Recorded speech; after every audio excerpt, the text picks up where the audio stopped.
Tonight, armed and on the run, police hunting thugs who stabbed two young men in Collingwood.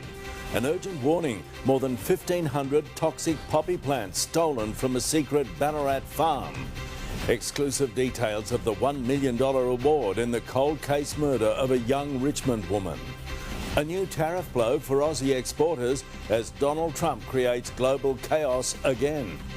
Crown's $200 million makeover, the South Bank complex to get its biggest upgrade in 3 decades. And bursting with pride, Cooper Woods and Danielle Scott, our flag bearers for the Winter Olympics closing ceremony. This is Melbourne's 9 News with Peter Hitchener. Good evening. Armed thugs who stabbed two young men in Collingwood are on the run tonight. Their seriously injured victims remain in hospital and are refusing to cooperate with police. Penelope Leash reports 2 other men were dramatically arrested near the scene but later released. Blood spatter left on cars on Campbell Street and blood-stained clothing discarded on nearby Johnston Street. The aftermath of 2 violent attacks on 2 men hours earlier. I heard a lot of screaming and everything. I opened up the blind and the police officer just said, go inside, there's been an incident.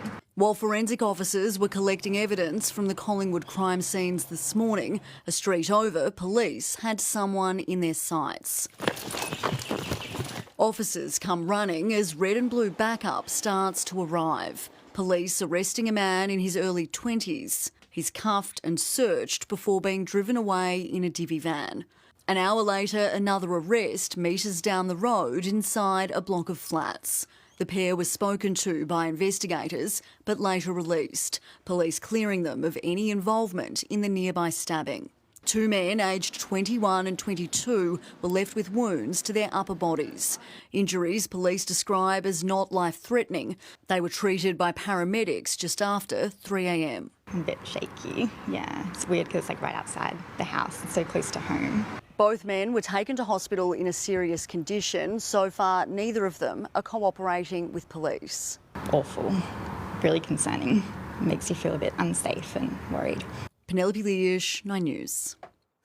Breaking news now, and health officials have issued an urgent warning after hundreds of potentially deadly toxic poppy plants were stolen from a secret Ballarat farm. Live to Jack Ward in the newsroom. Jack, how many were taken?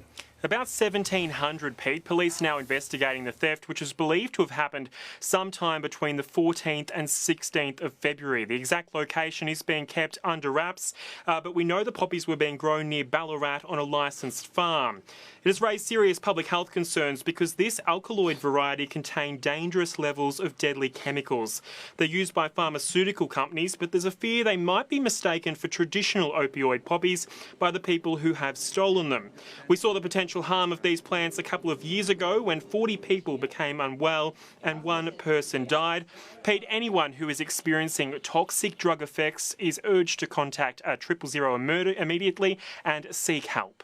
OK, thank you, Jack Ward, for that report. Princess Catherine has stepped out in public for the first time since the arrest of the disgraced former Duke of York. Josh Bavis reports police are still combing through royal properties connected to the investigation. All quiet at Wood Farm, a lone grocery truck allowed onto the estate. Andrew Mountbatten Windsor staying out of sight, spending the weekend holed up in the family's Sandringham home. It takes a lot to actually deflate an inflated ego.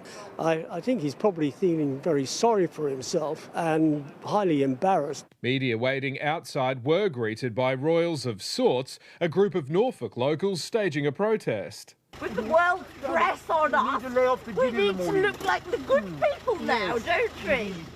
This private property holds deep significance for the royal family. It was here where Queen Elizabeth spent her last birthday almost 4 years ago. At Andrew's home of 20 years in Windsor, investigators search room by room. Many of his former bodyguards would have spent time there, now urged by Met Police to come forward. He would have had a team of protection officers and they would have been with him normally 24 hours a day. It's inconceivable to me, I'm sad to say, that nobody saw anything. But in London, the firm is keeping calm and carrying on. The Princess of Wales making her first appearance since the arrest. All smiles at a Six Nations rugby game. The King had pledged it would be business as usual for the Royals. There are people clamouring that he should go up in front of the camera. He has done all he can do. He can't do any more because it is an ongoing investigation, and it could well be perceived, if he were to do anything, as contempt of court. Do you think the royal family will survive this?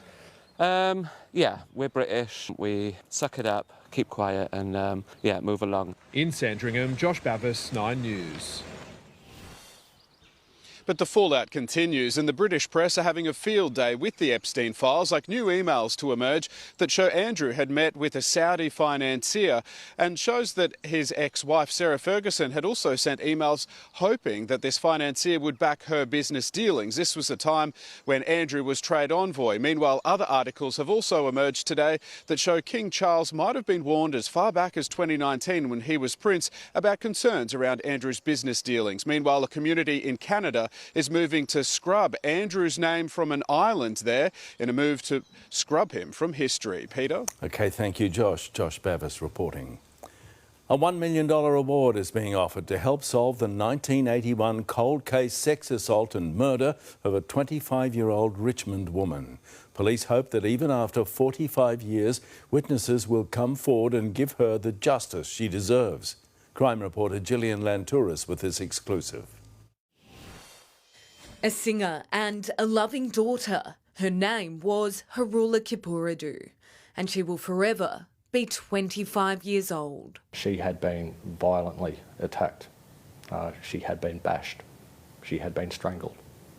And she was left on the floor, semi-naked. Harula had finished work on July 3rd in 1981. Her friends gave her a lift home to the Commission flats in Richmond around 2 a.m. before her body was discovered in a jammed elevator half an hour later. Whoever did this did it with a high level of brutality. Harula had been engaged at the time of her murder and lived with her mother. 45 years on, her siblings are still desperate for answers, and her death is etched into the mind of cold case detective Lee Prados, who is determined to be her voice. The people who knew Harula and loved her are the reason we do our work. It's one of several cases police are confident they'll be able to solve. We have families out there who have lost loved ones, who expect and want to know that their investigations, the investigations into the death of their loved ones is still being looked at. Several suspects have been interviewed and police are not ruling out links to other similar crimes of the era. But time is of the essence. It's more an appeal, I think, to a person's conscience that after 45 years and as people get older and as we all approach our own inevitable end, there may be witnesses who need to reflect on things that they know, they saw, they heard, or they were told, and to please come forward. It really is a case of now or never. Harula worked as a singer at a Greek tavern on Gertrude Street in Fitzroy. And while the business doesn't exist anymore, investigators are hoping the public can cast their minds back to 1981 and anyone who interacted with her on the night of her death can come forward and provide some answers. We will never, ever stop trying to find you. We will try to hold you responsible for what you did. Gillian Lantouris, 9 News. Australian exporters are bracing for the blow of yet another economic shockwave from the Trump administration. The fresh trade bombshell from Washington, a blanket 15% tariff across the globe. Political editor Charles Croucher. A local celebration of Chinese New Year amidst a global celebration of Chinese culture. 16,000 kilometres away, the other global superpower uses his thumbs to give the middle finger to the world. I, as President of the United States of America, will be effective immediately, raising the 10% worldwide tariff on countries to the fully allowed and legally tested 15% level. It's damaging to everybody. Tariffs are inflationary, and guess who pays it? It's the little guy. The news a blow for Australian beef, lamb and wine producers, as well as medicinal products manufactured here. Tariffs have likewise been used to end 5 of the 8 wars that I settled. I settled 8 wars, whether you like it or not, including India, Pakistan, big ones, nuclear, could have been nuclear. Under the Liberation Day tariffs, most Australian exports were taxed at 10%, disadvantaging us against US-made goods, but helping against competitors like Brazil, the EU, New Zealand and Indonesia. But the new order brings every tariff to 15, reinforcing the US advantage and removing ours. He found out the hard way. He put a tariff on US beef, but forgot that he's one of the biggest consumers, even himself, of US burgers, and they can't produce their own beef. Trade Minister Don Farrell will travel to the US this week, in part to work out what happens when the current order runs out in 150 days. We have alternatives, great alternatives. Could be more money, we'll take in more money. As the world once again tries to work out what's going on, Canada's leader is trying to build a trade bloc, ignoring the United States. And he's on his way here. On plurilateral trade, we're championing efforts to build a bridge between the Trans-Pacific Partnership and the European Union, which would create a new trading bloc of 1.5 billion people. The theoretical promise, cheaper prices on Australian shelves and more of our products throughout Canada and Europe. Charles Croucher, 9 News. Crown has unveiled plans for its biggest upgrade in almost 30 years. The gaming giant will add more restaurants and a new theatre in a $200 million bid to attract more visitors to South Bank. Justine Conway reports. In the 90s, everything was new and exciting. 32 years since its grand opening, Crown is getting a major makeover. What we can create here at scale is an entertainment precinct that draws people back into the city. At the heart of the $200 million redevelopment, restaurants and entertainment. Construction's already begun on a 1,250-seat theatre to replace the old Palms, while 15 new bars and restaurants will overlook the Yarra in an effort to revitalise the Riverwalk. We're going to do something very big, very bold, very beautiful. Renowned for its luxurious butcher shop experience, Victor Churchill is one of the first new restaurants on board. Owners confident the high-end steakhouse will succeed despite tough economic conditions, forcing the closure of 1 in 10 food outlets over the past year. There's no question there's challenges, but I think Victor Churchill's such a unique experience. Crown is such an iconic property. The project comes after a 2021 Royal Commission deemed Crown unfit to hold a casino licence. And while negotiations continue with staff members who as recently as last week went on strike over pay and conditions. The 4-year project will be constructed in stages. If it pays off, Crown's hinted at more redevelopment across other parts of the resort, including its hotels. Oh, this is absolutely a vote of confidence in Melbourne. Justine Conway, 9 News. Aerial silver medalist Danielle Scott and moguls champion Cooper Woods have been named Australia's flag bearers. They'll lead a record-breaking team that's bringing home at least 3 gold, 2 silver and 1 bronze. Damien Ryan reports. Come on. Among 2 of the best from our best ever team, Danielle Scott and Cooper Woods, given the honour of flying the flag at the closing ceremony. 4th Olympics. Yep. First time you've won a medal and first time you've waved the flag. Oh, it couldn't get any better. I'm so pumped, honestly. Sum it up, Coop. Mate, this has been the craziest journey these last 2 weeks. The team winning a bag of medals, 3 gold, 2 silver and 1 bronze, and we're still counting. The chef de mission, Alyssa Camplin, hailed the pair as standouts in a team full of stars. Their magic shined, and I hope every kid in Australia will see that as they carry our flag into the ceremony. And before Danielle was loaded up with the flag duties, Abby Wilcox. The combined scores of the Flying Kangaroos had the bronze within reach. And China snatched the bronze.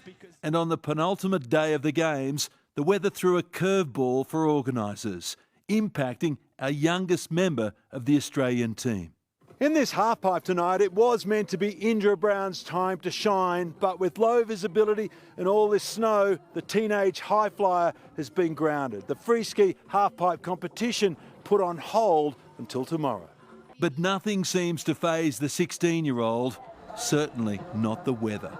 In Livigno, Damien Ryan, 9 News. And the final preparations are taking place for the closing ceremony. Christine Ahern is in Verona. Christine, the ceremony will be held in an ancient amphitheatre. Pete, that's right. For the first time in Olympic history, the closing ceremony will be held in a World Heritage Site. This is the Verona Arena. It was built in 30 AD for gladiator battles, and it will be the site for where our Olympic warriors will be farewelled by Italy. 41 of our Aussie athletes will be travelling in from all over the country to take part in this closing ceremony, from Livigno, Milan and Cortina, as these games come to a close in true Italian fashion. Pete. OK, it looks wonderful. Thank you, Christine Ahern. Now, Nat Yoannidis is along with today's other sport. Looks very cool. Can't wait for that closing ceremony. Thanks, Pete. Coming up tonight, we go one-on-one with North Melbourne star Harry Sheasel. He lifts the lid on the Roos finals chances, a training trip to the States and plans to take his game to the next level. So I think the next phase for me is continuing my leadership to help these other guys really grow as well and grow together and build that synergy and connection that the best teams need to be successful. Plus, a former top 10 pick still hopes to revive his career despite being overlooked. Man City closed the gap on league leaders Arsenal. Things get really messy at the Sydney 500, and 37 years on, Jamaica still has a bobsled team and they are just as cool as you would expect. Pete, I'm going to have all that and more coming up in sport. OK, thank you, Nat. And ahead in Melbourne's 9 News, corruption crisis, the Allen government under pressure to return money donated by the CFMEU. The Bondi hero bravely returns to the scene of the terror attack. Plus, a string of deadly avalanches hits the Austrian Alps. And all the way from the USA, Good Charlotte rocks Bendigo.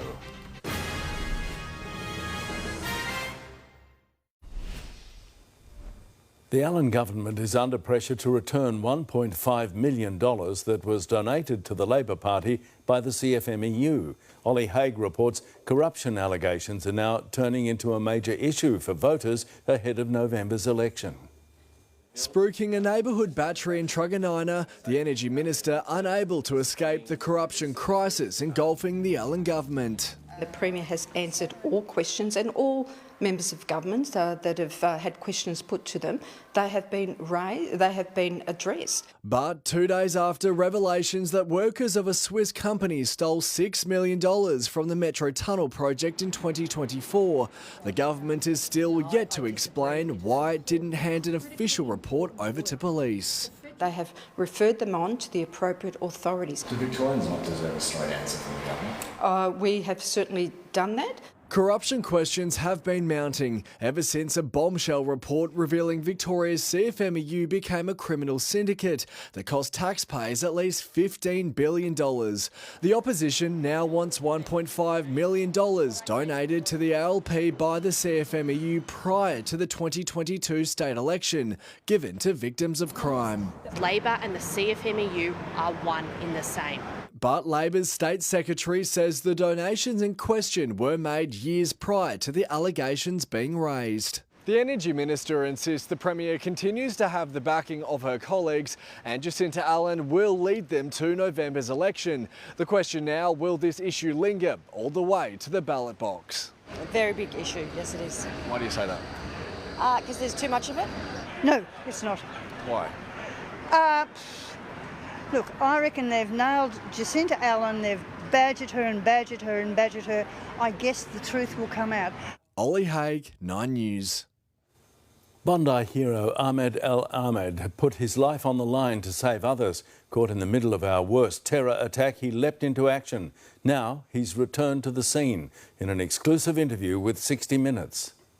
Wherever he goes, Ahmed Al Ahmed makes people smile and be thankful. Especially at Bondi Beach. God bless you. Hello. But coming back here for the first time wasn't easy for the 44-year-old.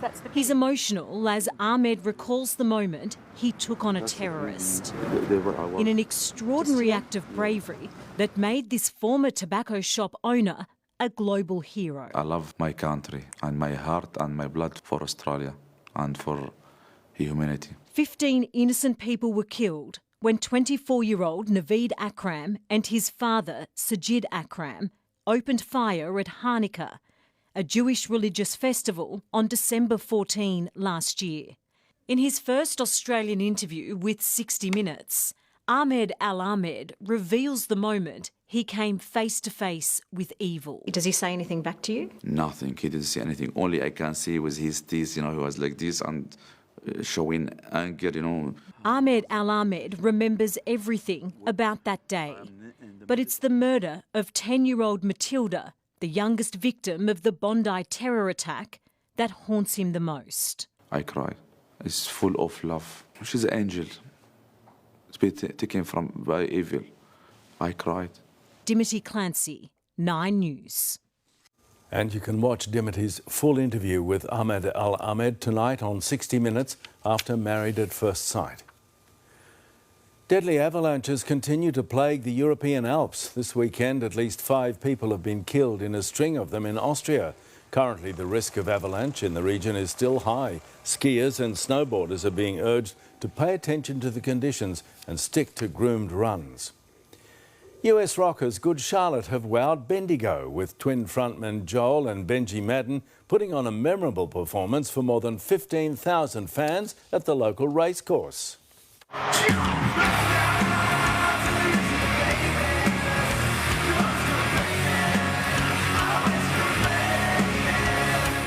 This was Good Charlotte's one and only Victorian gig of their world tour.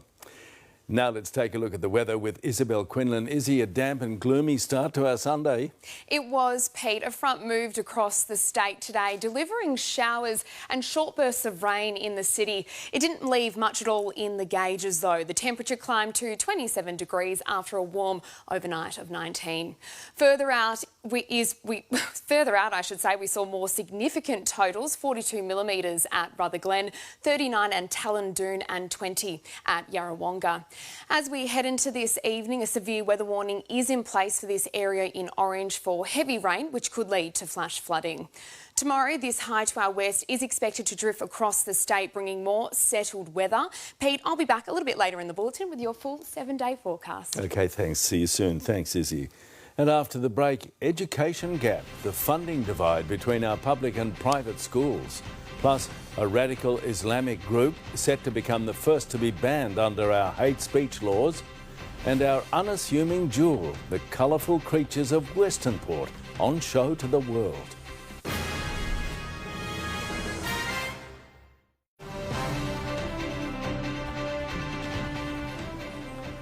Radical Islamic organisation Hizb ut-Tahrir is about to become the first group banned under the new hate speech laws. Home Affairs Minister Tony Burke confirmed today ASIO has now advised the group meets the threshold to be outlawed. Okay. And this is the first time we've been able to ban, potentially, a group which falls short of a terrorist listing. The Attorney-General can sign off on the ban once ASIO's brief is finalised. Education unions claim the funding divide in Australia's education system is now wider than ever. A new report reveals the gap between public and private education is now being measured in the billions. Jack Ward has the story. Theatres, swimming pools and state-of-the-art science labs. Fresh claims millions of taxpayer dollars are being spent on elite private schools, while public students squeeze into portables. It's a massive difference, and it's a difference that is playing out every day in too many of our classrooms. A new report released by the Australian Education Union has exposed the gap. In the decade to 2023, capital investment in state schools averaged about $1,200 per student per year. In private schools, that number was more than double, at $2,700. In that sense, we need to have a government that prioritises public schooling. We have to have that. That is critical for the future. St Kevin's College spent more than $133 million on capital works in just 2023, the same amount of money that funded 937 public schools. The state government is now looking to Canberra for a lifeline. The Commonwealth Government ought to have a look at that mere 1% of contribution they make. The federal government says fixing public school funding is a priority, having committed more than $16 billion over the next decade. But that money will be for teaching and learning and won't cover any new buildings. We've got states doing the heavy lifting. They are identifying schools that need investment, but they can't do it alone. Jack Ward, 9 News. The stunning marine landscape of Westernport is about to be revealed to the world, an underwater wonderland that's home to an amazing array of sea creatures. The makers of a new documentary saying it compares to the Great Barrier Reef. Penelope Leash has the story.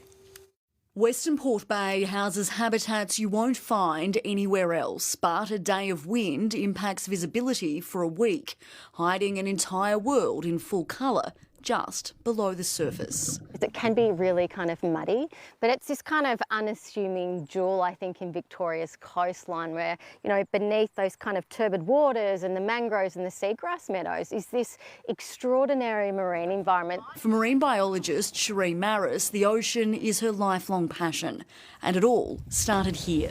I always thought to see incredible colour and diversity that I needed to travel the world, and it wasn't really until I kind of came back home that I realised that the magic was on my front doorstep all along. Over the past 12 months, Cherie and cinematographer Jack Breeden have been immersed in that magic, discovering the bay's hidden secrets for a documentary, Westernport Down Under. It is an incredible marine space, and very few people have ever seen it. We've discovered species that haven't been formally identified by scientists. They've documented hidden predators, playful seals and the elusive weedy sea dragon, but one creature stands or swims above the rest. For us, I think it's got to be the Australian ghost shark or the chimera. It is just extraordinary, and we're trying to film the young hatching from the egg case. When we achieve that, that will be a world first. While not everyone is able to dive below the surface, the team are hoping to educate people about the entire bay environment and encourage them to explore areas like the rock pools that are a little easier to see. Walking along the beach or going exploring the local rock platform at low tide is a way that everyone can experience it. Places like the Great Barrier Reef enjoy lots of protection and resources because people know about it and they know it's worthy of protection. Westernport, however, is right at the beginning of that conservation narrative. It will take another 12 months to capture creatures in all seasons in the bay. The team is still working on how to release the documentary and share the beauty below with as many people as possible.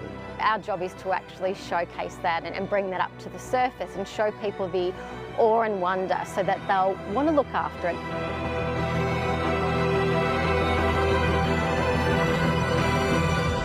Penelope Leash, 9 News.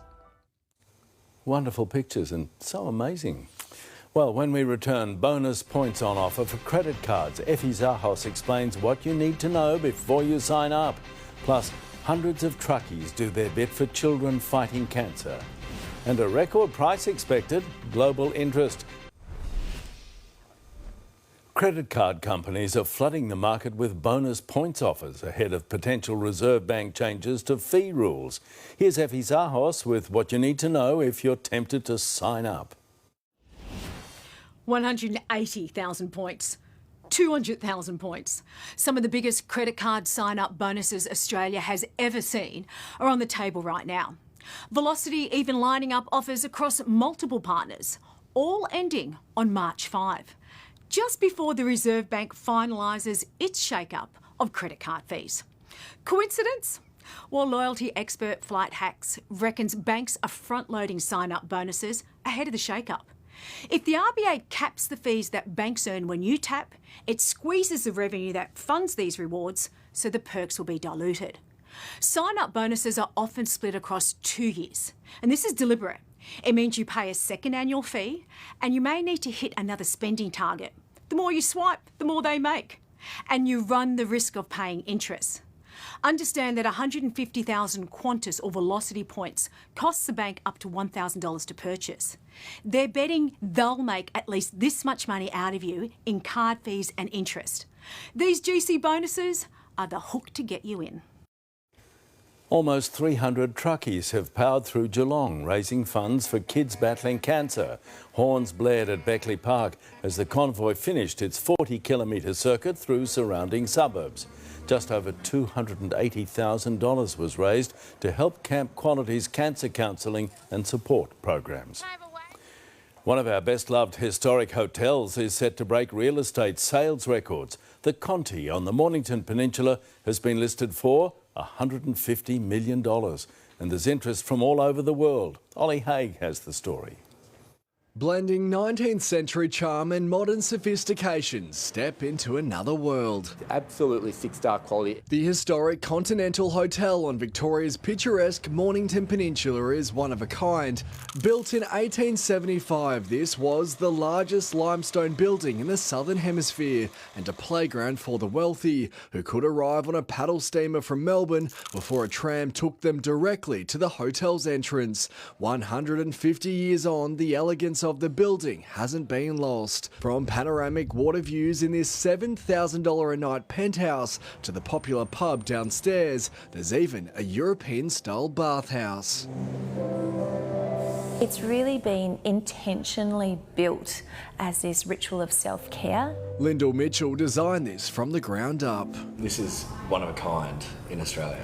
It really is, yes. And to the level that we have it is very unique. Now this entire complex could be yours for $150 million. A lot of big institutions that have, hotels and hospitality around the world, but we're getting a lot of interest from offshore and particularly the Asian investors. The owners, a group of wealthy Melbourne families deciding to sell 6 years after they snapped up the property for $14.5 million.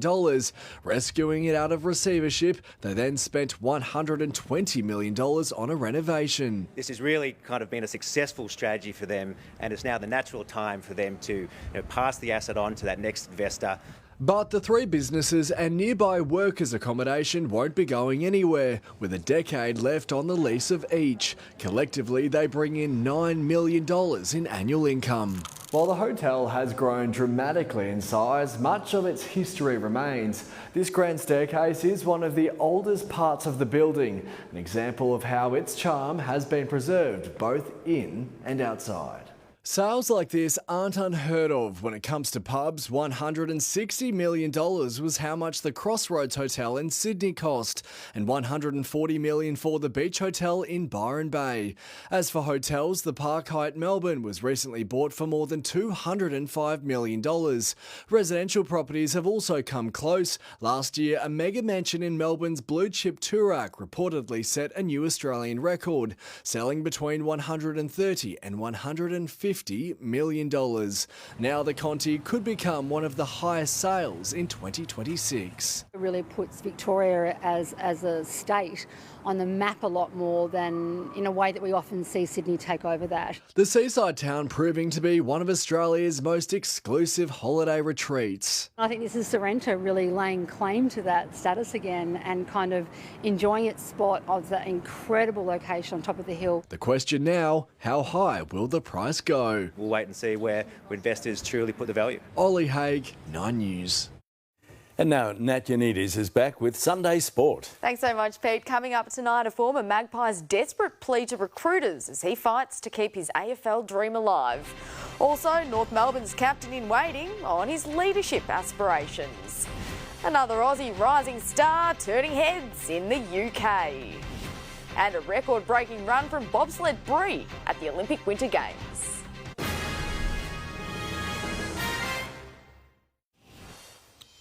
North Melbourne star Harry Sheezel is considered a future Roos captain, and the 21-year-old is working hard to turn that dream into reality. The midfielder has embraced bold methods to fast-track his growth as a leader and help get his Roos back into finals contention. He spoke exclusively to Joel Kennedy. Already one of the brightest young stars in the game, Roo Harry Sheezel is desperate to learn the leadership trade. I think the next phase for me is continuing my leadership to help these other guys really grow as well and grow together and build that synergy and connection that the best teams need to be successful. Not for the first time, the young gun packed his bags and headed to the US over the off-season, landing at the University of Hawaii. You just see all these guys and the way they go about it, their training, their recovery and just other things as well. So just try and implement small things. Sheasel trained alongside Billy Gowers, the former Western Bulldog turned punter, who's setting alight the college football world. They're such powerful athletes. They obviously don't have to run as much as we do and have that aerobic base, but just in terms of their gym training for power and speed is something that I've really looked into because it is a focus of mine to add that power to my games. Exposure to a fresh training environment gave Sheasel a renewed clarity on just what it takes to contend. I'm expecting a lot from us this year. I have a lot of belief in the group that we have, not just personally, but I think it's a collective and I just really want to win some more games. You obviously don't have the evidence yet, but if you don't have that belief to start with, I think you're in trouble. He's already helping guide close friend and teammate George Wardlaw after his horror start to the year with injury. I think for George, the main thing is just not getting, I guess, spooked by it and continuing to work on his rehab and stay diligent. North Melbourne will take on Collingwood next Sunday in their final hit-out before round 1. Joel Kennedy, 9 News. Former top 10 draft pick Jaden Stevenson remains determined to revive his AFL dream after being cut from a pre-season trial at Port Adelaide. Once one of the league's brightest young stars, the unsigned 27-year-old is now calling on club recruiters to give him a chance. Owen Leonard caught up with him. Back to where it all began, news still raw of Port Adelaide putting an end to Jaden Stevenson's AFL rebirth ambition. Extremely disappointed. I've worked hard over the last 4 months, uprooted my life, moved from Melbourne and had a good job and was playing footy here, but the opportunity was there and I'm certainly grateful that Port Adelaide gave me that opportunity. Just yesterday morning, he caught up with power coach Josh Carr and would have been forgiven for expecting good news after booting 2 goals for in a Sandful trial.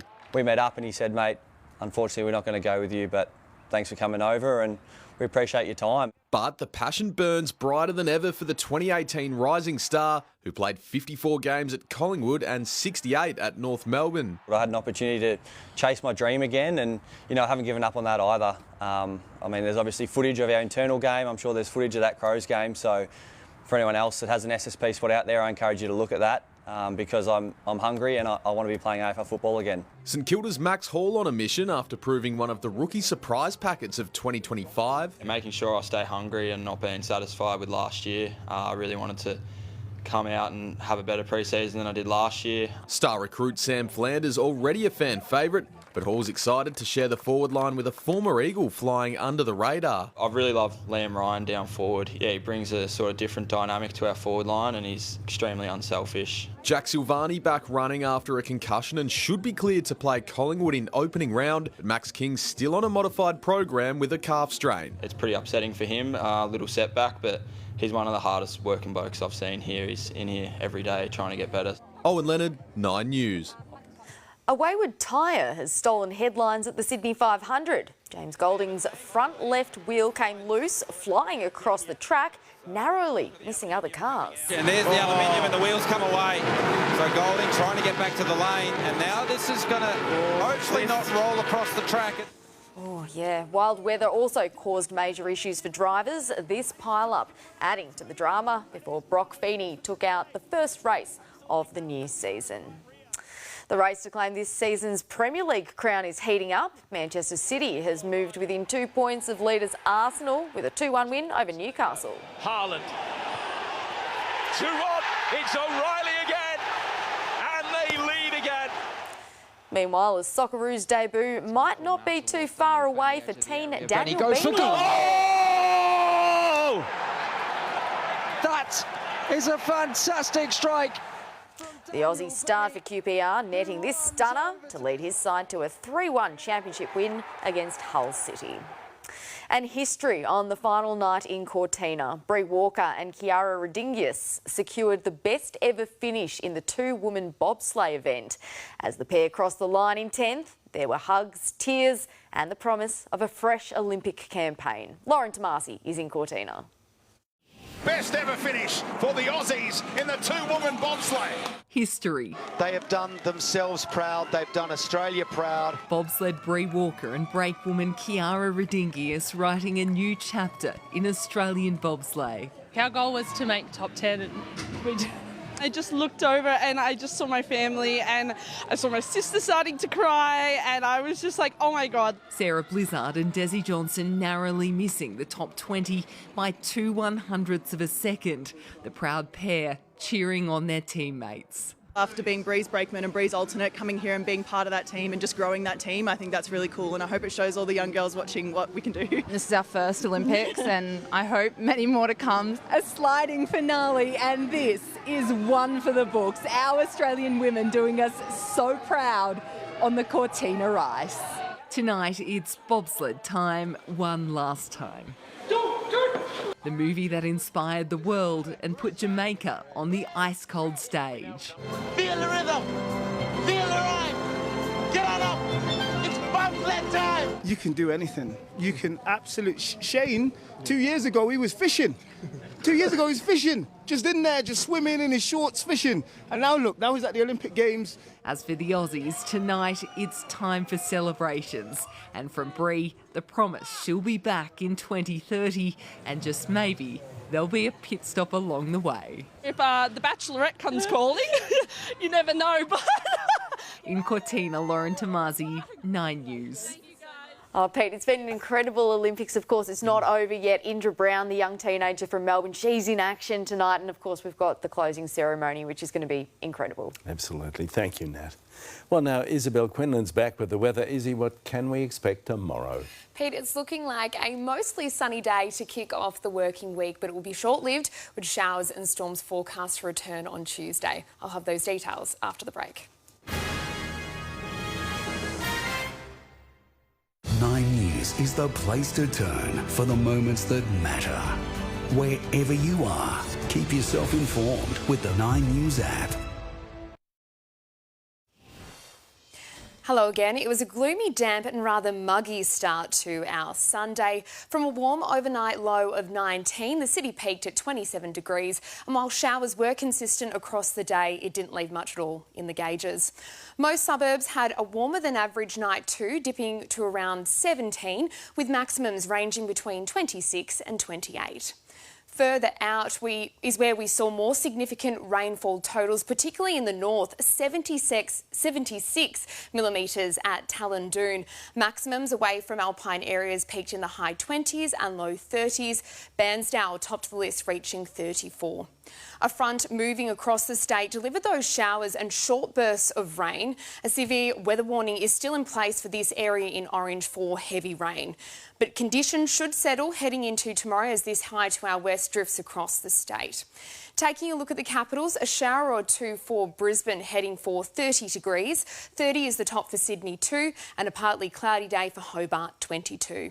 Back home, it's looking warmer than that in the northern parts of the state with maximums in the high 20s and low 30s. Cooler in the south under mostly sunny skies. Showers are forecast in the early morning for eastern parts, but should clear by the afternoon. Closer in, maximums will range between 20 at Ferny Creek and 25 at Yarra Glen and Pakenham. Geelong is heading for a top of 21 after dipping to 11 overnight. Melbourne is expected to reach 22 from a low of 15. A trough is forecast to move over the state Tuesday, bringing showers and thunderstorms, heading for a top of 25. A morning shower or two for Wednesday, 20. From Thursday, the temperature should climb again to 26 and remain consistent for the next few days. Friday is heading for 28, Saturday 27, and next Sunday it's looking like a warm start to autumn, 29 under partly cloudy skies. It's expected to be cooler than that in the city tomorrow, a top of 22 from a low of 15 under mostly sunny skies. A nice way to kick off the working week, Pete, but as I said, it's going to be short-lived because Tuesday we are going to be seeing showers and storms return. OK, thank you so much, Izzy. And Melbourne, that's what's news this Sunday. Enjoy your evening and good night.